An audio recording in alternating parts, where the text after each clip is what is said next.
We can use the order by keyword to sort result sets by one or more columns.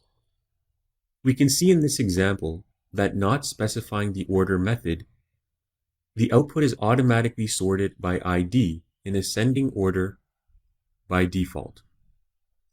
So you can see here that we have our basic select statement. We're selecting all the records from users, and our echo statement.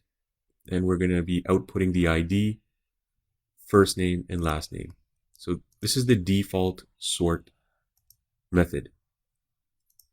Now you can see it's in ascending order by ID. We can change the order to descending by using the DESC abbreviation. So if you plug that in after users and press refresh, we're now sorting in descending order by ID. We can sort by multiple columns by specifying the column names separated by a comma. So say for example we want to order by first name and then order by last name.